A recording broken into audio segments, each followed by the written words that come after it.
Las historias de motivación y supervivencia siempre nos conmueven, pero una cosa es escucharlas de forma impersonal y otra muy diferente es seguir paso a paso la tragedia de alguien que estuvo cara a cara con su último aliento. Y no solo eso, sino que tuvo que elegir entre la vida y un acto que muy pocos serían capaces de llevar a cabo. Aaron Lee Ralston nació el 27 de octubre de 1975 en Indianápolis, Indiana, Estados Unidos. Desde joven mostró un profundo interés por la exploración y las actividades al aire libre. Estudió ingeniería mecánica y francés en la Universidad Carnegie Mellon, en Pittsburgh, en Pensilvania. Después de graduarse, trabajó como ingeniero en la filial de Intel, en Arizona, pero en 2002 dejó su carrera corporativa para dedicarse a su verdadera pasión, el montañismo y la escalada. Su primer gran desafío fue subir todos los Colorado 14ers, es decir, picos de más de 14,000 pies de altura del estado, pero en abril de 2003, durante una expedición en solitario, en el Blue John Canyon, en Utah, sufrió un accidente que cambiaría su vida y estremecería a millones de personas cuando se conocieran los truculentos detalles de las 127 horas que pasó entre la soledad y el terror más absolutos. Una lucha contra el tiempo y la voluntad, en mitad de los elementos y los fragmentos de la noche.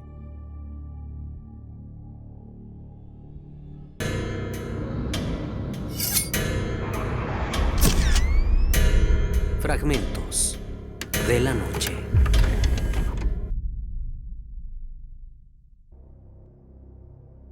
La mañana del 26 de abril de 2003 se presentaba como una oportunidad más para Aaron Ralston de enfrentarse a la extensión del desierto. Su pasión por la naturaleza no era una afición reciente ni una coincidencia pasajera.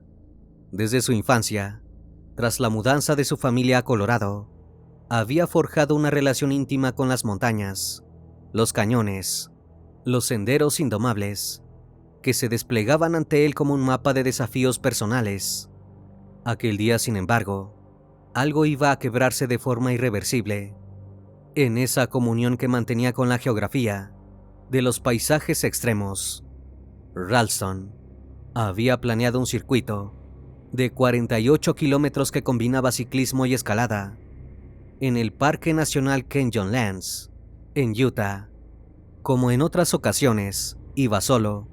No se trataba de una temeridad, sino de una costumbre que se había ido consolidando a lo largo de los años.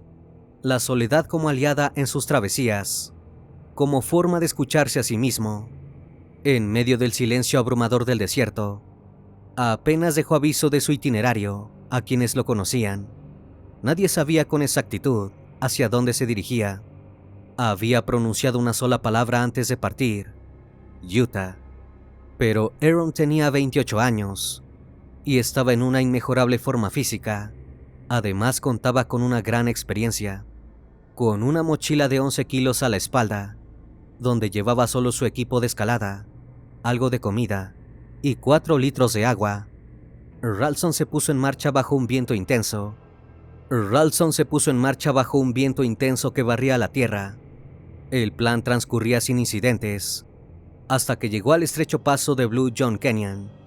Allí, en ese corredor angosto de piedra rojiza, la suerte empezó a desmoronarse. Pero Aaron solo pensaba en la manera más segura y efectiva de iniciar el descenso. No podía ni siquiera imaginar lo que el destino le tenía preparado.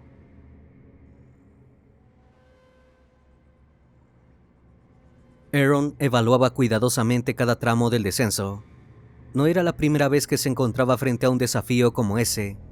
No parecía ser un descenso más complicado que otros muchos que había hecho ese año, pero su destino estaba sellado, y el momento exacto fue cuando ya había sorteado algunos desniveles. Entonces se encontró con una piedra caliza encajada entre las paredes del cañón, justo debajo de una cornisa. Con cuidado, trató de apoyarse en ella para continuar su avance, pero apenas hizo contacto, la roca respondió con un temblor que hizo que su corazón se disparara en segundos. Lo siguiente ocurrió con una rapidez imposible de imaginar. La piedra, del tamaño de una rueda de camión, se desprendió de su inestable equilibrio y se soltó de la pared. Golpeó el brazo derecho de Aaron, lo arrastró hacia abajo y lo aplastó brutalmente contra la pared del cañón. Toda la preparación física y mental de Aaron colapsó en un segundo. El dolor del brazo aplastado contra la roca y la certeza de que acababa de quedar atrapado lo pusieron en shock. Aaron no perdió la calma de inmediato. Se tomó unos instantes para revisar sus recursos, hacer un inventario mental de sus posibilidades. Llevaba consigo una multiherramienta, una cuerda y algunos accesorios de escalada. La adrenalina lo impulsaba a pensar con rapidez, pero su lado racional le advertía que ninguna de esas herramientas era la indicada para liberarlo de aquella trampa. Su primer intento fue el más instintivo y lógico. Intentó mover la roca, la empujó con las rodillas, aplicó palanca con el cuerpo, trató de crear un sistema de cuerdas para levantarla, pero todo fue en vano. La piedra, de un peso desproporcionado, apenas se balanceaba unos milímetros ante sus esfuerzos desesperados. Su situación era tan desesperada que no supo cuándo los minutos se convirtieron en horas. El tiempo que en otra situación hubiera podido medir con relojes o a través de las sombras que se alargan. En el fondo del cañón era muy diferente, pero podía sentir el paso del tiempo a través de sus efectos. Ninguno de ellos tranquilizador. La sequedad de la boca, la debilidad que se hacía sentir en los músculos, el avance de la fatiga y la desesperación. Aaron sabía que cada minuto que pasaba disminuía sus posibilidades de ser rescatado. No había informado a nadie de su destino. No había margen para que las autoridades lo buscaran.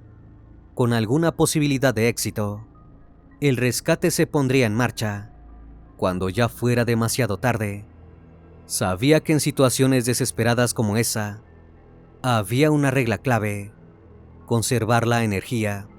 Construyó un asiento improvisado con el equipo de escalada, intentando alternar las posiciones para aliviar la presión de las piernas. El frío de la noche del desierto lo obligó a mantenerse activo durante la madrugada, golpeando la roca a modo de ejercicio, para no sufrir de entumecimiento, que era el primer paso para dejar entrar a una enemiga mortal: la hipotermia. Durante todo ese tiempo, Aaron intentaba desesperadamente dar con una solución, pero no veía una salida, y el tiempo seguía transcurriendo implacable. En un momento de lucidez o de desesperación, Aaron consideró por primera vez la amputación como una vía de escape. La idea le revolvía a las entrañas. Sabía que incluso si lograba superar el dolor insoportable de una amputación sin anestesia, y además lenta e improvisada, no tenía una herramienta apropiada para poder cortar huesos. Probó la hoja de su multiherramienta contra la piel, pero apenas podía hacer cortes superficiales. Tenía claro que la herramienta no servía, pero la idea de la amputación ya se había instalado en su mente como una posibilidad tan brutal, como tal vez inevitable. Los días siguientes se transformaron en una larga secuencia de delirios, momentos de reflexión y esperanzas desesperadas. Grabó mensajes en su cámara digital, testamentos improvisados dirigidos a sus padres y a su hermana. También habló de los lugares donde le gustaría que esparcieran sus cenizas. Las grabaciones se convirtieron en un refugio emocional, un modo de mantener la cordura mientras la amenaza de fallecer se hacía cada vez más tangible. Aaron sabía que las posibilidades de salir con vida del Blue John Canyon eran mínimas. Mientras, la deshidratación avanzaba sin tregua. Cuando se quedó sin agua potable, Aaron recurrió a beber su propia orina, prolongando así algunas horas su resistencia física. Era una medida extrema, pero en el aislamiento del cañón, las opciones eran limitadas, hasta la desesperación. Su cuerpo se debilitaba a un ritmo alarmante, y los pensamientos oscilaban entre la resignación y la obstinación por sobrevivir. pero su mente tenía una última carta. Una carta que hizo la diferencia entre la vida y perecer. Cuando se encontraba en esa especie de trance, físicamente agotado y a la merced de la naturaleza, tuvo una visión. En un estado casi de delirio, Aaron se vio a sí mismo en un futuro hogar, levantando en sus brazos a un niño pequeño, su hijo. La escena, tan vívida como inverosímil en ese momento, lo sacudió con una determinación renovada. De pronto, la idea de vivir ya no era un simple instinto de conservación. Había adquirido un propósito concreto, una meta que lo anclaba a la esperanza. Con esa imagen en mente, Aaron volvió a evaluar sus opciones con un enfoque diferente. Observó su brazo atrapado y notó los signos inequívocos de la gangrena avanzado, la carne descomponiéndose, el hedor agrio de la putrefacción, la rigidez que había reemplazado la flexibilidad natural de los tejidos. La naturaleza enviaba señales claras. Su brazo era irrecuperable. Solo quedaba decidir si se quedaría a fallecer o si haría algo al respecto. Una revelación llegó de forma indiscutible. Si no podía cortar los huesos, tal vez podría romperlos. La roca había inmovilizado su brazo cerca de la muñeca. Si lograba aplicar suficiente torsión, las fracturas podrían permitirle completar la amputación con las herramientas que tenía a la mano. Sería indescriptiblemente doloroso, pero era eso o enfrentarse a un deceso seguro. Una vez tomada la decisión, se preparó en muy poco tiempo. Aplicó toda la presión que pudo, dejando caer todo su peso sobre el brazo atrapado, torciéndolo al mismo tiempo con toda la energía que le quedaba. El primer chasquido de los huesos resonó en el cañón, como un disparo. Aaron había logrado fracturar el cúbito y el radio, pero todavía faltaba la segunda fase de su plan. Sin perder tiempo, comenzó a cortar la carne, los tendones y los nervios expuestos con la hoja más afilada de su multiherramienta. El dolor era insoportable, un incendio que parecía consumirlo desde dentro. Pero Aaron seguía determinado a salvar su vida a costa de cualquier dolor. Utilizó un trozo de tubo de hidratación para hacer un torniquete improvisado para controlar la hemorragia y prosiguió con la operación. Cuando finalmente quedó libre, Aaron no se permitió caer en el agotamiento y el shock. Sabía que todavía quedaba un último desafío: escapar del cañón y encontrar ayuda. Comenzó a descender el risco. Fue un esfuerzo sobrehumano para un hombre que había pasado 127 horas atrapado. Se había amputado un brazo por sus propios medios y estaba deshidratado y desangrado. Recorrió casi 27 kilómetros, impulsado únicamente por la obstinación de no dejarse vencer. La deshidratación y la pérdida de sangre lo tenían al límite de sus capacidades, pero sus pasos, milagrosamente, lo llevaron hacia un grupo de excursionistas holandeses.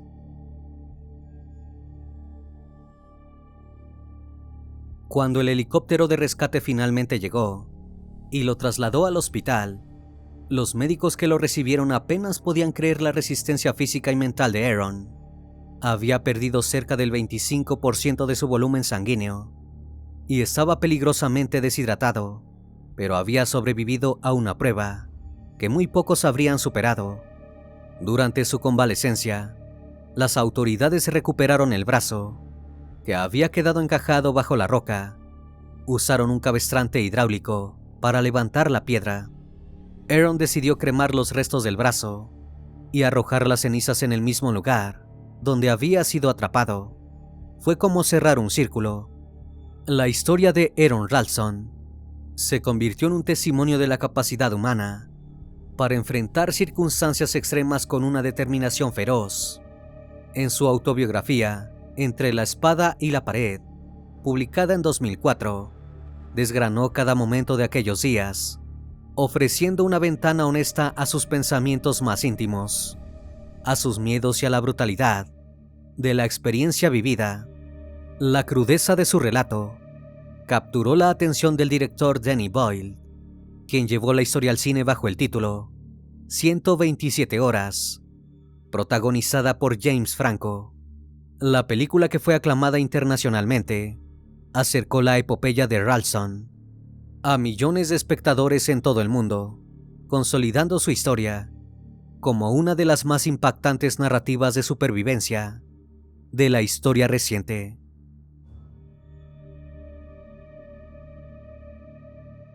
Aaron continuó desafiando sus propios límites. En 2005, se convirtió en la primera persona en escalar en solitario todas las montañas de más de 4.200 metros de altura en Colorado durante el invierno. Espero que esta historia haya sido de tu agrado. Como cada noche, agradezco que estén aquí, disfrutando una historia o una leyenda más de este canal, que cordialmente les abre las puertas para que se suscriban y formen parte de esta gran comunidad. Esto es Fragmentos de la Noche, donde despertamos tus peores miedos. Dulces sueños.